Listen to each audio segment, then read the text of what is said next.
को तो आपसे बात कर करके लग रहा है कि मैं कोई पुराने आयुर्वेद जमाने में किसी वैद्य जी के साथ बैठा हूँ हैं। पहले ऐसा होता भी था ना कि कहते हैं कि वैद्य नब्ज देखकर बता देता था कि तुमने आज क्या खाया है। वैद्य इतने गुणी होते थे कि वो नब्ज देखकर आपका भूत भविष्य वर्तमान सब बता देते थे।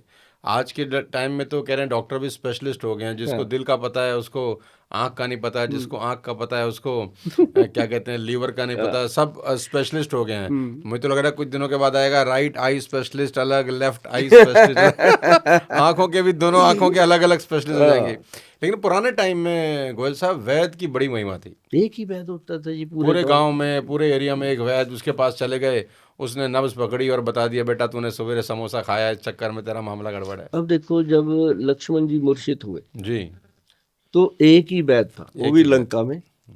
हनुमान जी लेके गए उसके, क्योंकि वैद्य को रिस्पेक्ट देना बनता है। क्या रामचंद्र जी क्या उसको हाथ लगा के लक्ष्मण जी को नहीं खड़ा कर लेते, जो दुनिया चलाते जी जी जी। कर लेते, लेकिन उन्होंने उस समय महत्वता बताई कि कि वैद्य को लेकर आयुर्वेद और वैद्य की कितनी बड़ी महत्वता है। वैद्य बताएगा कि क्या हाँ उपचार है। हाँ, और सबसे बड़े वैद्य तो बजरंगबली जी हैं। हाँ उनसे बड़ा वैद्य कौन। अभी पीछे बात हुई हमारी, बैठे बैठे थे, कहते, मैं कहा यार ये बताओ कि हनुमान जी बूटी लेके आए, पहाड़ी लेके आए उठा के, कभी किसी ने ये नहीं बताया कि उसके बाद पहाड़ी रखी कहाँ। अब खाना खाते हैं थाली उठा के कहीं तो रखते हैं, तो वो किसी ने बताया नहीं कि हनुमान जी वापस छोड़ के आए या वहीं पड़ा है।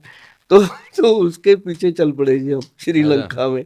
वहां से ढूंढा जी वो सारा चीजें, बड़ी अच्छी चीजें मिली वहां तो से। छोड़ और के आया कि रखा है वहीं? नहीं, वही है वहीं है, वो श्रीलंका में। पहाड़ वहीं छोड़ हाँ दिया वही फिर। है, हाँ, अच्छा। वही है। तो सुषैण वैद्य ने बता दिया फिर हैं कि हाँ, सुषैण वैद्य जी जब आए ना तो उन्होंने बोला कि एक ही बुट्टी है जो फलानी पहाड़ी पे मिलेगी, और वहां पे जाने आने का जो समय था वो लगना ही लगना था। अब अच्छे कार्य में हम कहते हैं ना कि बीच में रुकावटें आती हैं, तो जब रुकावटें आती हैं तो हनुमान जी को भी बहुत आई। किसी ने रोका, कहीं किसी ने रोका कि ये वहां तक ना ही पहुंच पाए, लेकिन उनका ऐसा स्वभाव कि जहाँ छोटे हो गए कहीं बड़े हो गए, जिसको कहते हैं कि जहाँ अकड़ दिखानी है अकड़ दिखाओ, जहाँ नम्रता दिखानी है नीचे हो जाओ भाई, जी जी। निकल जाओ पतली गली से, अपना काम करो। तो हम्म। उन्होंने सिखाया कि अपना काम जरूरी है, कि निशाने पे पहुंचना। तो जब वो जड़ी बूटी लेके आए जी, देखो उन्होंने वो रगड़ा मसला, तो अपने श्री राम जी ने भी कितना वैद्य को महत्व दिया। अब उनके तो दुश्मन घर का वैद्य था ना, जी। और वैद्य को ये महत्वता दी कि वैद्य चाहे दुश्मन का हो चाहे मित्र का हो, वैद्य सबका होता है। और वैद्य का फर्ज होता है कि वो सिर्फ बॉडी देखे, पेशेंट देखे, ना कि ये देखे ये कौन है कौन था, या इसने मुझे कभी गाली दी थी, या इसने मुझे कभी ऐसे किया था। वो वैद्य का काम नहीं होता। और शायद यही इसी के कारण ये जो वैद्यगिरी है, जो आयुर्वेद है, ये आज भी जिंदा है। इसको जितना दफनाया जाता है ये उतना निकल के बाहर आता है।